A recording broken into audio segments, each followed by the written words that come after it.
చూస్తున్నారా? ప్రశాంత్ పల్లవి మరి పెద్దవాళ్ళు వదిలేశారు. ఈ చిన్న రైతు బిడ్డ మీద పడుతున్నారు. పోలీసులు వాళ్ళ జూలం చూపిస్తున్నారు. అసలు దొంగలు వదిలేస్తున్నారు. చిన్న బిడ్డపై వారి ప్రతాపం చూపిస్తున్నారు.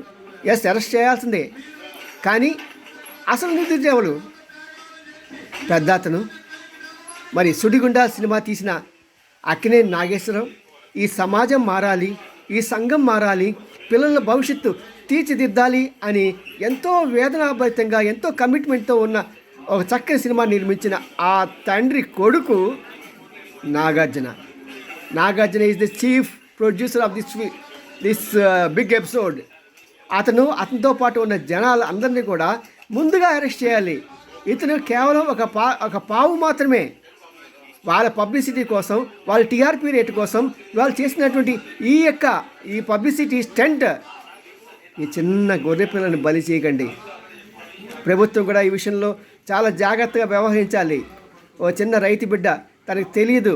ప్రశాంత్ పల్లవి ఆవేశంలో అనొచ్చు, లేకుంటే తనకి ఆ వచ్చిన క్రేజ్లో తన కోసం వచ్చిన వాళ్ళని చూడాలి అనే ఒక మాట అన్నాడు.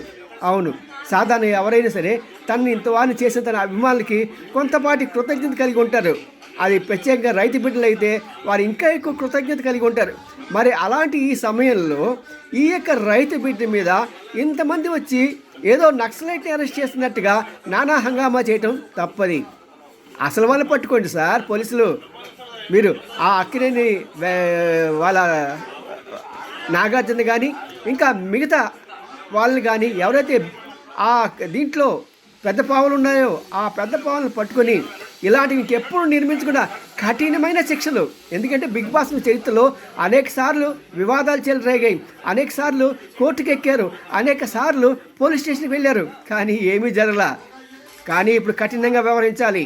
కొత్తగా వచ్చిన అధికారంలోకి వచ్చిన రేవంత్ రెడ్డి గారు ఈ విషయంలో చిన్నవాడిని కొద్దిగా చూసి చూడనట్టుగా వదిలివేసి అసలైన పావులు ఎవరున్నారో వాళ్ళ మీద కఠినమైన చర్యలు తీసుకొని రేపు రోజున డబ్బు కోసం, పాపిష్టి డబ్బు కోసం, ముష్టి డబ్బు కోసం కక్కుతుపడే ఈ దొంగ వెధవలని తప్పకుండా చర్య తీసుకోవాలని ప్రజలంతా ఆకాంక్షిస్తున్నారు. సీయు. ఇది మీకు నచ్చితే వెంటనే షేర్ చేయండి, లైక్ చేయండి, సబ్స్క్రైబ్ చేయండి. బాయ్. మీ ఎన్ రామ్జీ, సీనియర్ జర్నలిస్ట్, గుడి గంటల టీవీ 9.